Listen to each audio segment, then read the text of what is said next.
시브리서 기자는 많은 고난과 어려움 속에서 흔들리던 교회에게 다시 복음을 기억시킵니다.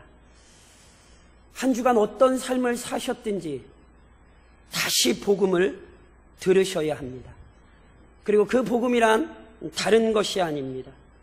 바로 우리 주 예수 그리스도 안에서 이루어진 놀라운 구원의 은혜입니다.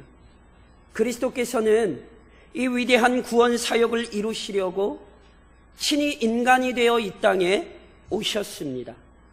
그는 구약을 통하여 예언되었던 것처럼 유일하게 완전하신 대제사장이셨고 동시에 죄인들을 대신하여 죽임당하신 완전한 희생제물이셨습니다. 그래서 누구든지 그리스도를 의지하는 자마다 거룩하신 하나님 앞으로 담대히 나아가 풍성한 은혜를 얻어 누리는 자녀가 될 수 있습니다. 무엇보다 그리스도께서는 영원한 대제사장, 일시적인 대제사장이 아니라 영원한 대제사장이시기에 지금도 하나님 앞에서 자신의 택하신 백성들을 위하여 간절히 기도하십니다. 히브리서 7장은 그래서 우리에게 이렇게 가르치죠.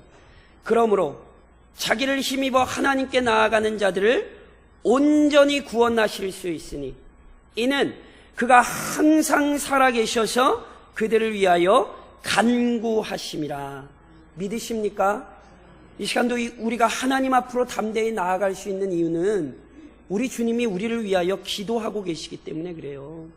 그런즉 어떠한 상황과 형편 속에서라도 그리스도의 도우심을 확신하십시오. 지금도 살아서 자신의 백성들을 위해 중보하시는 우리 주님을 신뢰하십시오. 이것이 믿음이고요. 이 믿음이 언제나 교회를 교회답게 하고 그리스도인들을 그리스도인답게 성장시킵니다. 그리고 이러한 믿음의 능력은 결코 새로운 것 아닙니다. 이전 하나님의 사람들 역시 동일한 믿음으로 살았습니다. 앞서 살펴보았듯 아벨은 하나님께서 보여주신 방식에 따라 희생의 제물을 드렸습니다. 즉 자신이 죄인이기에 구원의 은혜가 필요하다는 사실을 인정했습니다.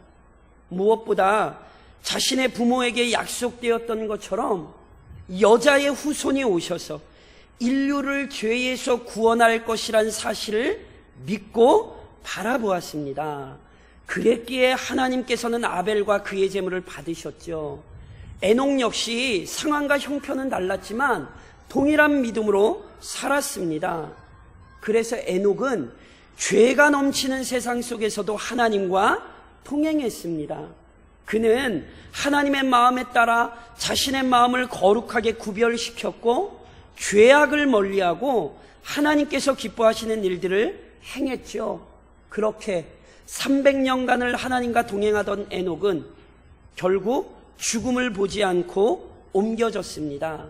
이를 통해 우리에게 무엇을 가르칩니까? 믿음 안에서요, 우리는 영원한 생명을 얻을 수 있습니다. 다시 말하면 지금도 그리스도를 믿고 있는 자가 하나님과 동행하고 있는 것이며 더 나아가 하나님 계신 처소에 영원히 머무르게 될 것입니다. 이것이 우리 믿음의 선배들이 걸었던 믿음의 행렬입니다. 우리도 지금 걷고 있는 것이지요. 더 나아가 본문은 계속하여 우리가 따라야 할 믿음의 행렬을 제시하고 있지요. 오늘 본문엔 노아의 이야기가 기록되어 있습니다. 노아 누구입니까? 노아는 하나님께서 행하실 일들을 이해하게 된 사람입니다. 본래 인간은 만물을 잘 다스려 하나님의 영광을 드러내고 만물이 함께 하나님의 은혜를 누리도록 관리하는 너무도 존귀한 존재였습니다. 그러나 아담의 불순종으로부터 이 세상의 죄가 시작된 이래 인간들은 걷잡을 수 없이 악한 일들을 행했습니다. 철저히 자신의 죄악된 욕망을 채우기 위해 창조주 하나님은 부인하고 타인과 피조 세계를 괴롭히는 존재로 전락했지요. 당연히 이러한 인간들의 모습은요, 만물을 아름답게 창조하셨고 그 만물을 귀히 여기시는 하나님 보시기에 결코 기쁨이 될 수 없었습니다. 창세기 6장에 이런 기록이 있어요. 여호와께서 사람의 죄악이 세상에 가득함과 그의 마음으로 생각하는 모든 계획이 항상 악할 뿐임을 보시고 땅 위에 사람 지으셨음을 한탄하사 마음에 근심하시고, 하나님의 영광을 위해 창조되었던 인간이 하나님의 근심이 되었습니다. 하지만 하나님께서는요, 죄로 인해 탄식만 하실 분이 아닙니다. 그는 결코 죄에 짓눌리거나 죄보다 약한 분이 아닙니다. 오히려 하나님은 언제든지 죄를 징벌하실 수 있는 거룩하며 공의로운 통치자이십니다. 그래서 결국 하나님께서는 온 세상의 죄악에 대한 심판을 시행하십니다. 그런데 이때 하나님께서는 피조세계 전체를 진멸하지는 않으십니다. 왜냐하면 비록 아담의 불순종으로 인해 만물이 죄의 영향을 입었지만 여전히 하나님은 사랑이시고 그 하나님의 사랑 안에서 만물은 다시 하나님의 영광을 위해 회복될 수 있기 때문입니다. 그렇게 하나님께서는 죄에 대한 공의로운 심판을 시행하시면서 동시에 자신의 영광을 위한 놀랍고도 신비로운 일을 진행하십니다. 그것이 바로 노아를 통해 확인되죠. 그래서 창세기 6장 7절로는 이렇게 기록돼요. 이르시되 내가 창조한 사람을 내가 지면에서 쓸어버리되 사람으로부터 가축과 기는 것과 공중의 새까지 그리하리니 이는 내가 그것들을 지었음을 한탄함이니라 하시니라. 그러나 노아는 여호와께 은혜를 입었더라. 하나님께서 분명히 진노의 계획을 수립하셨어요. 그런데 하나님께서는 그 공의로운 심판을 수행하는 중에도 자신이 창조하신 피조세계에 자비로운 긍휼과 사랑을 베푸시는 일을 잊지 않으셨습니다. 그래서 노아는 이러한 특별한 하나님의 사랑을 받게 됐지요. 그리고 오늘 본문에도 드러나는 것처럼 이러한 구원의 질서, 은혜의 섭리를 혼동하시면 안 돼요. 무슨 말씀이냐 하면 앞서도 계속 우리가 다루었듯이 아담의 불순종은 모든 사람을 죄 아래 가두어 놓았습니다. 로마서 3장에서 바울은 이렇게 얘기하죠. 기록된 바 의인은 없나니 하나도 없으며 깨닫는 자도 없고 하나님을 찾는 자도 없고 다 치우쳐 함께 무익하게 되고 선을 행하는 자는 없나니 하나도 없도다. 의인은 하나도 없다니까요. 그래서 앞서도 얘기했던 것처럼 아벨도 죄인이고 에녹도 죄인이고 노아 죄인입니까? 아닙니까? 노아도 죄인입니다.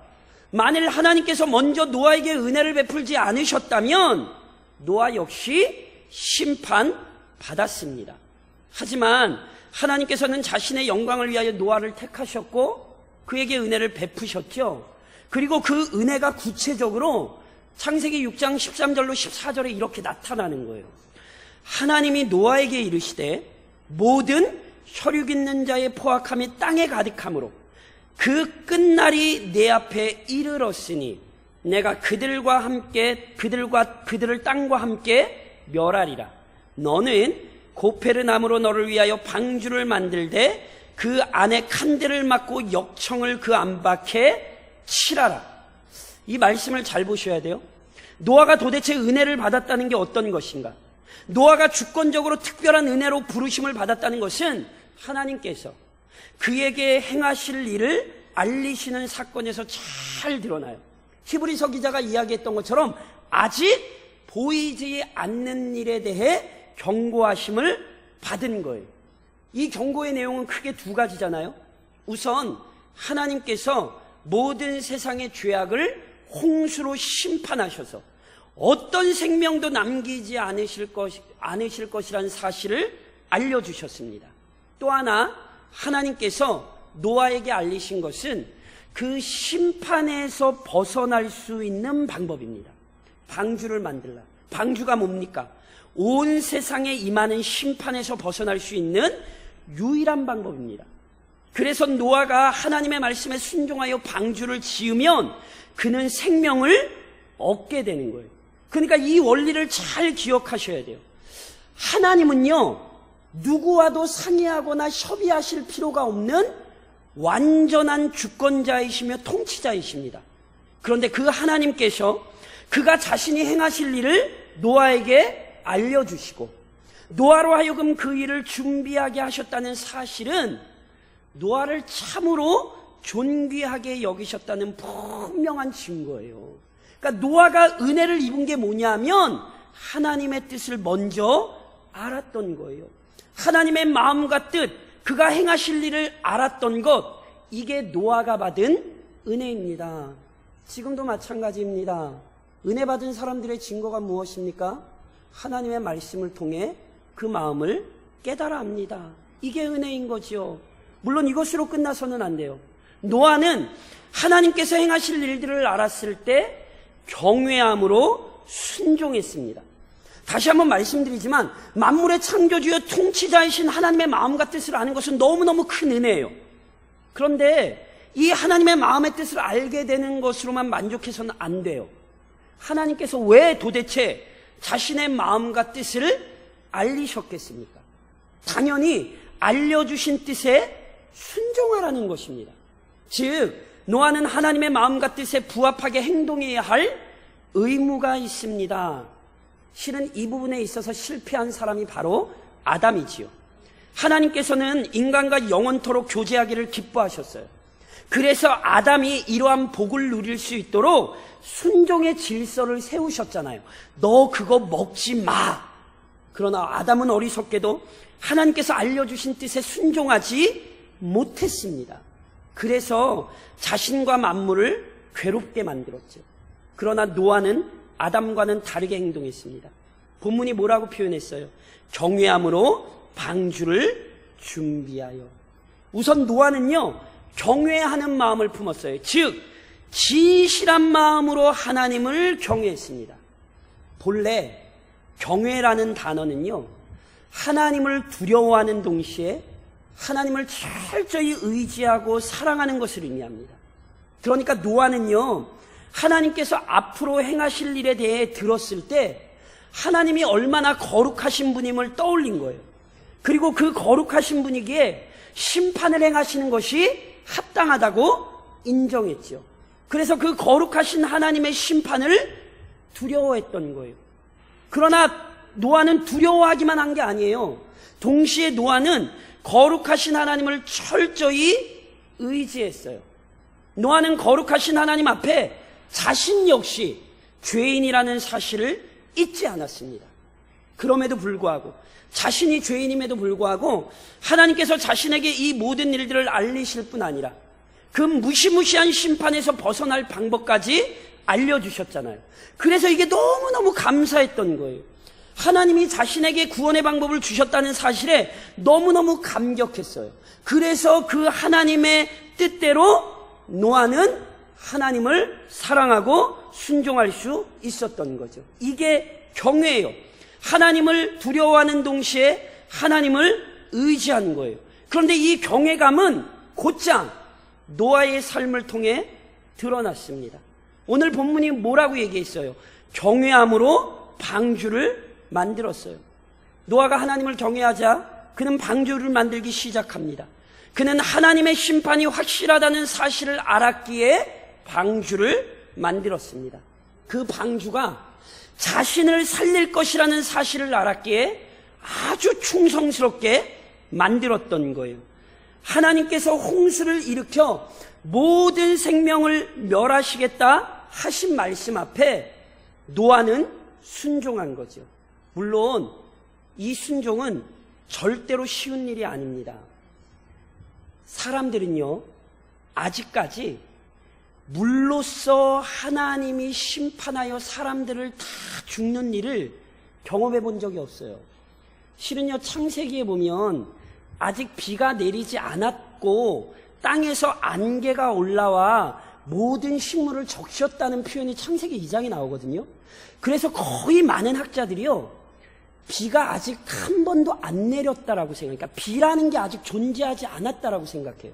이것이 타당한 또 하나의 이유는 노아의 홍수가 시작될 때 보면 하늘이 열렸다는 표현이 나와요. 그러니까요, 이 사람들은 실은 비를 경험해 본 적이 없고 그렇게 홍수를 경험을 해본 적이 없는 거예요. 게다가 하나님께서 심판하신다고 말씀을 하셨는데 다른 어떤 징조도시는 나타나진 않았거든요. 이전과 다름없이 해와 달은 뜨고 하늘과 땅은 그대로 유지됐어요.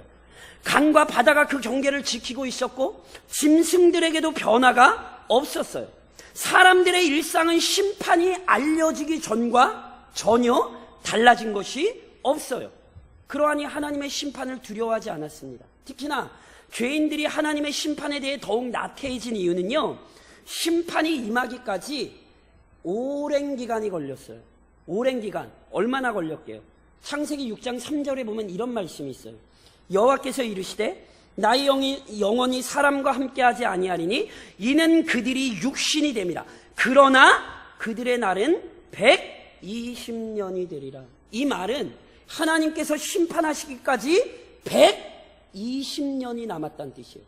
그러니까 심판의 말씀이 선언되고 120년이 지나는 동안 아무 일도 없었잖아요. 그러니까 아무도 안 두려워하는 거예요. 두려워하지 않고 생각도 안 해요. 그런데 그 긴 시간 동안 노아는 홀로 거대한 방주를 만들고 있었으니 얼마나 힘들었겠냔 말이에요. 그러나 노아는 그 오랜 시간 동안 방주를 만들면서 불평하거나 원망하지 않았습니다. 오히려 창조주 하나님의 명령이기에 그 뜻대로 순종했습니다. 하나님을 경외하는 마음을 잘 지키면서 서서히 방주를 완성시켜 갔지요. 그런데 사랑하는 성도 여러분, 잊지 마십시오. 노아는 하나님의 뜻에 순종한 자의 영광을 보여줘요. 노아는 세상 사람들의 태도에 휘말리지 않고 오직 하나님을 신뢰했거든요. 그래서 마침내 방주를 완성시켰어요. 그러자 이 순종은 놀라운 능력을 나타내죠. 창세기 11장에 보면 이렇게 기록돼요. 노아가 600세 되던 해 둘째 달 곧 그 달 12의 날이라. 그날에 큰 기품의 샘들이 터지며 하늘의 창문들이 열려 40주야를 비가 땅에 쏟아졌더라. 지면의 모든 생물을 쓸어버리시니 곧 사람과 가축과 기는 것과 공중의 새까지라. 이들은 땅에서 쓸어버림을 당하였으되 오직 노아와 그와 함께 방주에 있던 자들만 남았더라. 죄인들은 심판 안 믿었습니다. 그런데 하나님의 심판이 임했습니까? 안 임했습니까? 임했지요. 하나님의 말씀은 반드시 성취됩니다. 하나님의 거룩하심과 그의 전능하신 능력이 아주 분명하게 드러났지요. 물론 하나님의 사랑 역시 나타났어요.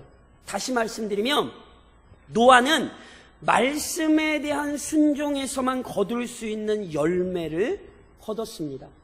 그 열매가 본문에 어떻게 기록됐습니까? 우선 이렇게 표현됐잖아요.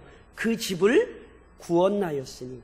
즉 노아는 자신만이 아니라 자신의 가족을 심판에서 건질 수 있었어요. 아십니까? 홍수 심판에서 생명을 건졌던 사람이 몇 사람이죠? 8사람입니다. 노아와 그의 아내, 노아의 세 아들과 세 며느리. 물론 하나님께서 노아와 함께 그의 가족을 구원하신 데는 분명한 이유가 있습니다. 하나님께서 인간을 창조하실 때 선언하신 말씀이 있잖아요. 창세기 9장 1절에도 이렇게 그 말씀이 기록되어 있어요. 하나님이 노아와 그 아들들에게 복을 주시며 그들에게 이르시되 생육하고 번성하여 땅에 충만하라. 생육하고 번성하여 땅에 충만하라. 이 명령 원래 누구에게 주신 거예요? 아담에게 주신 거잖아요. 그거 하나님의 말씀이에요. 변해요, 안 변해요? 안 변하죠. 그러니 생육하고 번성해야 돼요. 그래서 하나님은 모든 인간을 다 멸절시키시지 않는 거예요. 왜요? 인간에게 선언하신 말씀을 이루어야 되거든요. 아무리 이 세상에 죄가 시작되었지라도 결코 인간에게 주신 축복은 변경될 수 없어요. 그러므로 이 축복을 이루시기 위해 노아 한 사람만이 아니라 그의 가족을 심판해서 건지시는 거죠. 그럼에도 불구하고 놓치시면 안 돼요. 성경은요, 다른 가족들의 믿음 얘기 안 해요. 성경은 오직 노아의 믿음만 얘기해요. 창세기 6장 9절은 이렇게 기록하죠. 이것이 노아의 족본이라. 노아는 의인이요 당대의 완전한 자라. 그는 하나님과 동행하였으며. 7장 1절은 이렇게 기록해요. 여호와께서 노아에게 이르시되 너와 내 온 집은 방주로 들어가라. 이 세대에서 내가 내 앞에 의로움을 내가 보았음이니라. 지난 시간에 잠깐 언급했던 것처럼요, 성경에 하나님과 동행한 사람이 두 사람이에요. 한 사람은 에녹, 한 사람은 노아. 그래서 노아는요, 하나님과 동행하며 그의 가족들에게 믿음으로 산다는 것을 보여줬어요. 그랬기에 노아를 따라 노아의 가족들은 믿음의 행렬에 동참한 거예요. 함께 방주를 예비하고 그 방주로 들어가 심판에서 벗어날 수 있었다니까요. 그러니까 성경은요, 8사람은 살렸지만 실은 그 출발이 노아 한 사람으로부터 시작되었음을 분명하게 가르쳐줘요. 노아의 믿음은요, 그의 가족을 심판에서 벗어나게 만드는 아주 중요한 수단이 되었습니다. 그의 선조인 아담은 끔찍한 죄의 고통을 퍼뜨린 사람이지만 노아는 놀라운 하나님의 구원 은혜가 전달되는 통로가 되었지요. 또한 노아는 당시 사람들의 불신앙을 드러냈어요. 그래서 오늘 본문에 세상을 정죄하고, 세상을 정죄했다는 건 세상의 불신앙을 드러냈다는 거예요. 노아는 아무런 목적 없이 방주를 만들지 않았습니다. 노아가 방주를 만든 목적은 분명 하나님의 심판을 대비하기 위한 것이었습니다. 그런즉 방주를 만든 행동 자체가요, 사람들에게 하나님의 심판을 알려주는 방편이었어요. 그런데 노아의 모습에 대해 신약은 이렇게 기록하고 있습니다. 옛 세상을 용서하지 아니하시고 오직 의를 전파하는 노아와 그 7 식구를 보존하시고 경건하지 아니한 자들의 세상에 홍수를 내리셨으며, 노아를 어떻게 표현해요? 베드로 사도는 의를 전파하는 노아, 이렇게 얘기해요. 그러니까 다시 말씀드리면, 노아의 손이 쉴 새 없이 방주를 만드는 동안 노아의 입은 끊임없이 그 사실을 전했어요. 노아는 아주 분명하고 명확하게 하나님의 거룩하심을 증언하고 하나님께서 이 땅에 일으키실 공의로운 심판을 전했단 말이에요. 방주만 만든 것 아니에요. 사람들에게 가르쳐줬어요. 하나님의 심판이 임할 것이다. 물론 사람들은 노아의 메시지에 귀를 기울이지 않았습니다. 그래서 오히려 분명해진 게 있습니다. 사람들이 얼마나 패역한가, 인생들이 얼마나 하나님의 말씀에 귀를 기울이지 않는가, 그래서 하나님의 심판이 합당하다는 사실, 이것을 노아는 드러낸 사람이 되었죠. 또 하나, 노아는요, 믿음을 따르는 의의 상속자가 되었습니다. 만일 노아가 하나님께서 행하실 일들에 대해 들었지만 그 뜻에 순종하지 않았다면, 즉 방주를 만들지 않았다면 노아 역시 홍수 심판 때에 멸망당했을 것입니다. 그러나 노아는 경외함으로 순종하여 방주를 만들었잖아요. 그래서 그는 생명을 얻었어요. 하나님의 말씀대로 순종했기에 하나님께서는 노아를 인정하셨어요. 그래서 우리가 이 믿음의 행렬에 동참하십시오라는 설교를 시작하며 히브리서 11장 2절에 이런 말씀 기억하세요. 선진들이 이로써 증거를 얻었느니라. 우리 선진들이 뭘로 증거를 얻었어요? 뭘로 인정을 받았어요? 믿음으로 다 인정을 받았어요. 아벨은 하나님의 뜻대로 순종했기에 온전한 예배자로 인정받았지요.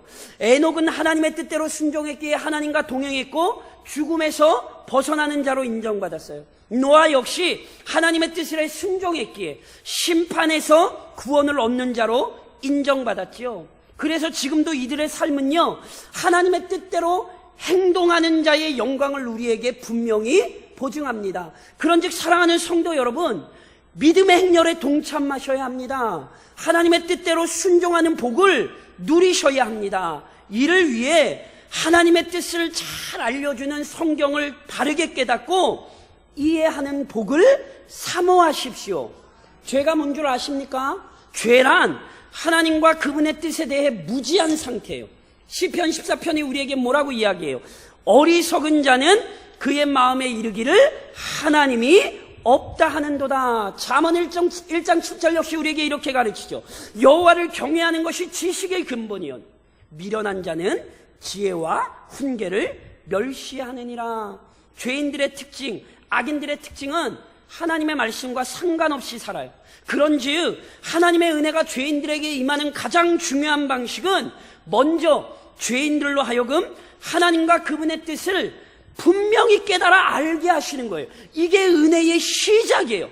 반드시 기억하셔야 돼요. 만일 하나님께서 노아에게 홍수 심판을 알리지 않으셨다면, 그 심판에서 벗어날 수 있는 방주에 대해 말씀해 주지 않으셨다면 노아 역시 홍수 심판 피하지 못했다니까요. 그러나 하나님께서 그 모든 일들을 알려주셨기에 노아는 심판을 준비했고 그 말씀대로 순종하여 생명을 얻었잖아요.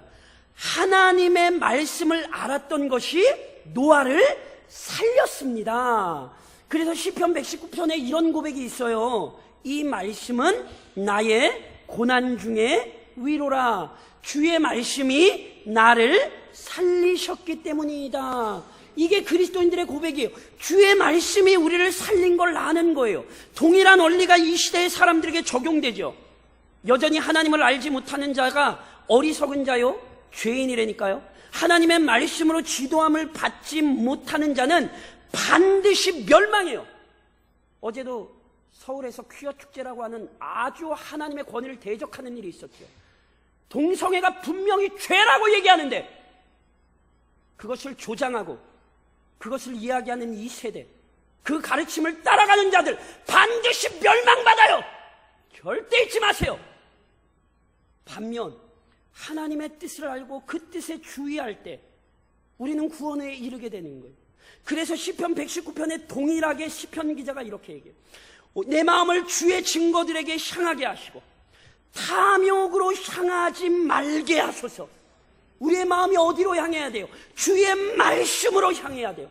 탐욕으로 향하면 안 돼요. 거짓된 것으로 향하면 안 돼요. 그리고 그 말씀을 날마다 사모해야 된다니까요. 우리가 지금 하나님의 말씀과 어떤 관계를 맺고 있는지 확인하셔야 돼요. 지금도 하나님의 말씀을 듣고 계시잖아요. 그 말씀에 따라 내 생각을 교정하고 있는지 확인하셔야 돼요. 그 말씀에 따라 내 마음의 성향을 다스리고 절제하고 있는지 확인하셔야 돼요.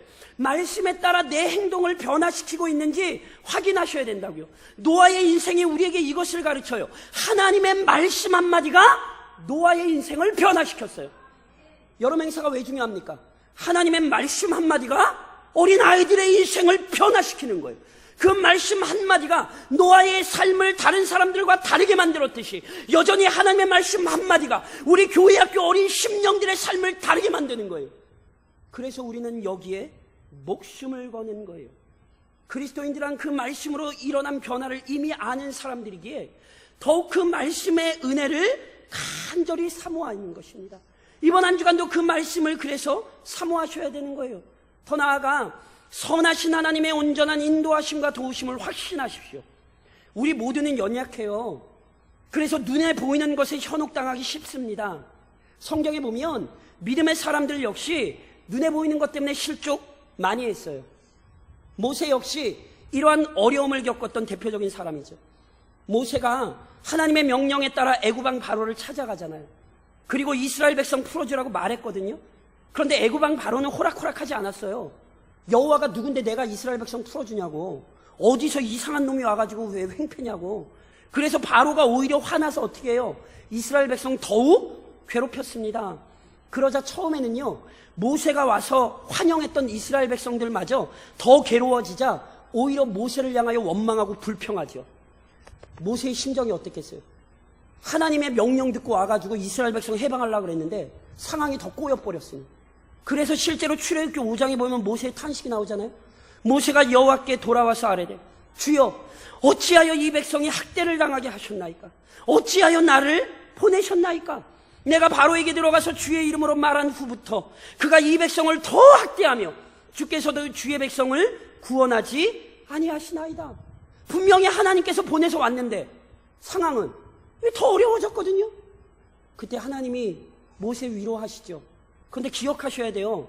하나님이 모세를 위로하신 내용은 전혀 새로운 내용이 아니에요. 아무리 바로가 난리를 치고 아무리 어려운 일이 발생해도 하나님께서는 이스라엘 백성 인도하실 거라고. 그러니까 걱정하지 말고 염려하지 말고 너는 나만 의지하라고. 하나님은 오직 모세에게 하나님만 의지하라 말씀하셨잖아요. 그래서 이와 관련하여 노아가 만든 방주를 이해하실 필요가 있어요. 방주가 뭔지 아세요? 방주는요, 바람을 이용해 전진하게 만드는 돛이 없습니다.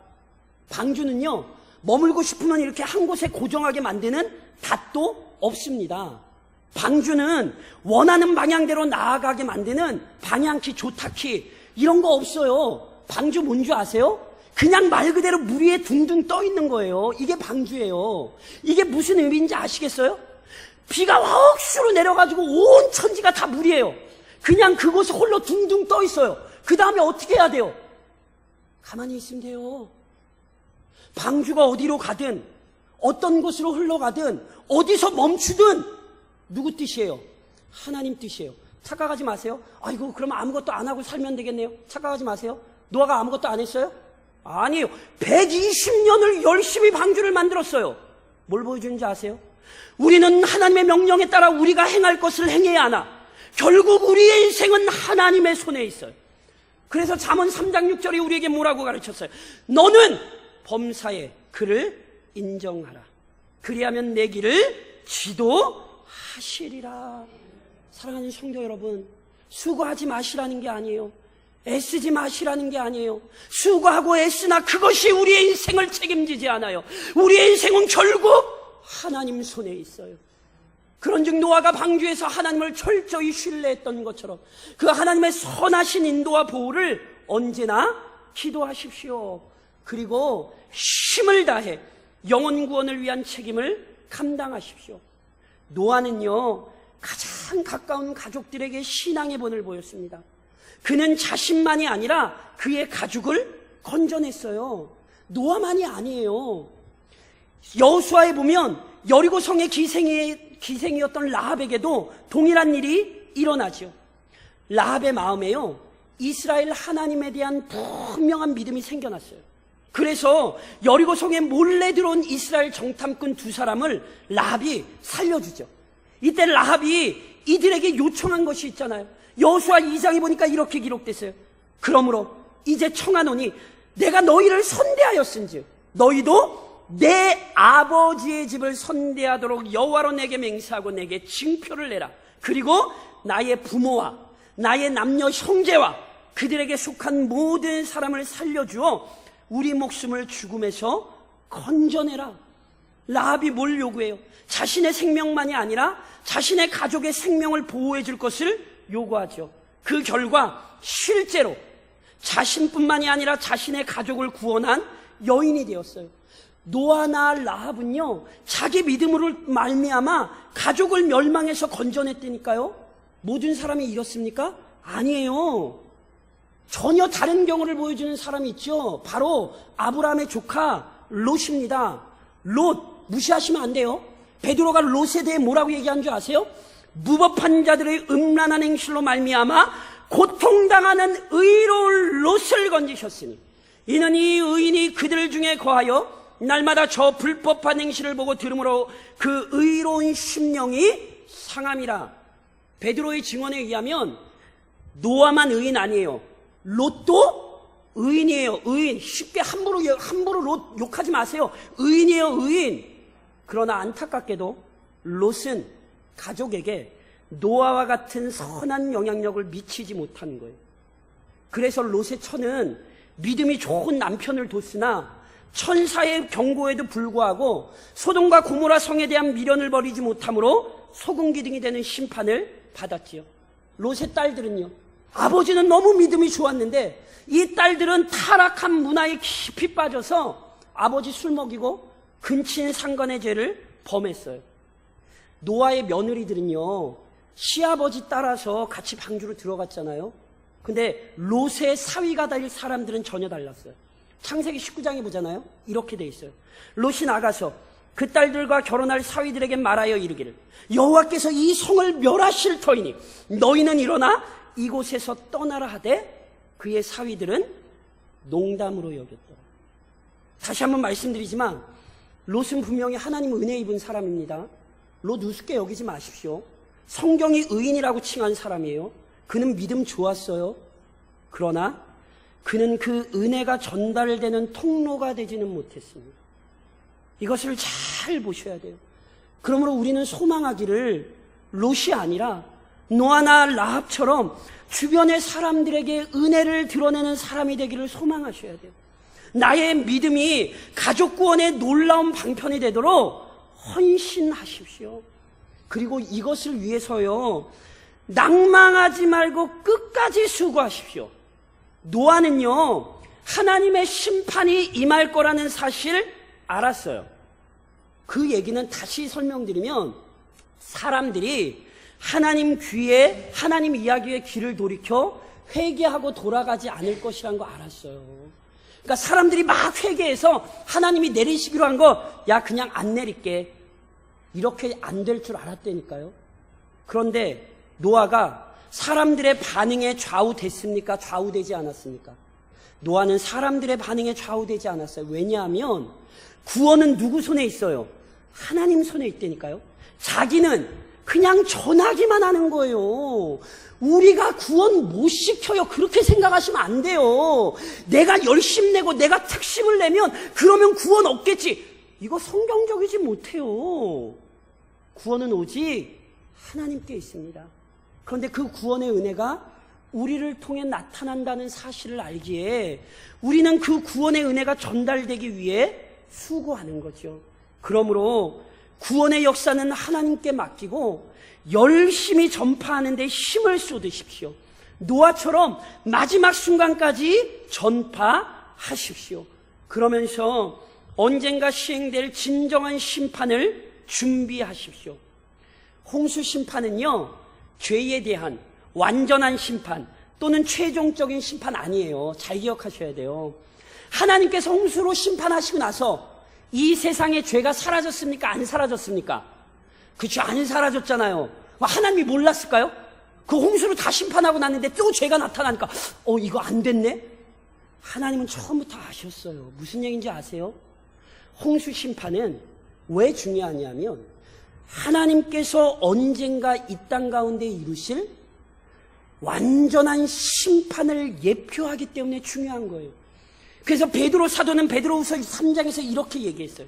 이로 말미암아 그때의 세상은 물이 넘침으로 멸망하였을 때, 노아 홍수를 얘기하죠. 그때 세상은 물이 넘침으로 멸망하였을 때 이제 하늘과 땅은 그 동일한 말씀으로 불사르기 위하여 보호하신 바 되어 경건하지 아니한 사람들의 심판과 멸망의 날까지 보존하여 두신 것이니라. 노아 홍수가 왜 중요한 줄 아세요? 하나님께서 언젠가 이 세상을 완전히 심판하실 그날이 있다는 사실을 우리에게 분명히 보여주는 거예요. 그러니까 홍수 심판을 기억하며 뭘 떠올려야 되냐면, 하나님께서 언젠가 이 모든 세상 다 심판하신다.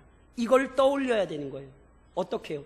지금 하나님 보좌 우편에 계신 우리 주 예수 그리스도께서 자신의 백성들에게는 영생을 허락하시고 악한 자들에게는 영벌을 내리시기 위해 곧 재림하십니다.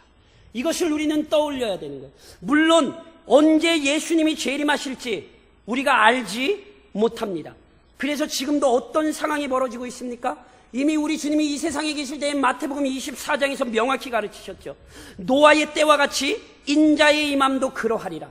홍수전에 노아가 방주에 들어가던 날까지 사람들이 먹고 마시고 장가들고 시집가고 있으면서 홍수가 나서 그들을 다 멸하기까지 깨닫지 못하였으니 인자의 임함도 이와 같으니라. 무슨 말씀인지 아시겠어요? 노아의 때나 지금이나 죄인들의 모습은 동일해요. 심판 같은 거 생각 안 해요. 자기들 욕심 채우느라 정신없어요. 심판에 대해 얘기하면 귓등으로도 안 들어요. 그래서 보세요. 노아의 때의 사람들이 갑자기 홍수 심판을 만난 것처럼 이 시대 역시 도적같이 임하시는 그리스도의 재림을 맞게 될 것입니다.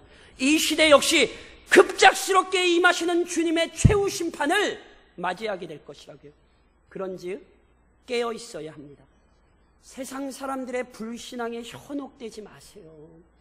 세상 사람들 자기 마음대로 사는 것 보고 부러워하지 마십시오. 우리는 오직 하나님의 말씀이 가르치신 내용을 꼭 붙들고 있어야 합니다. 하나님께서 방주를 주셔서 노아를 구원하셨듯이 하나님께서 영원한 구원의 방주이신 그리스도를 우리에게 주셔서 우리로 하여금 구원에 이르게 하십니다. 그러므로 그 방주 되신 예수 안에 머무십시오. 이번 한 주간도 노아가 보여주셨던 믿음의 모습을 본받아 그 믿음의 행렬에 동참하십시오. 그 영원한 생명을 얻는 일에 참여하시기를 우리의 생명의 근원이시오 방주가 되시는 우리 주님 이름으로 권면드립니다.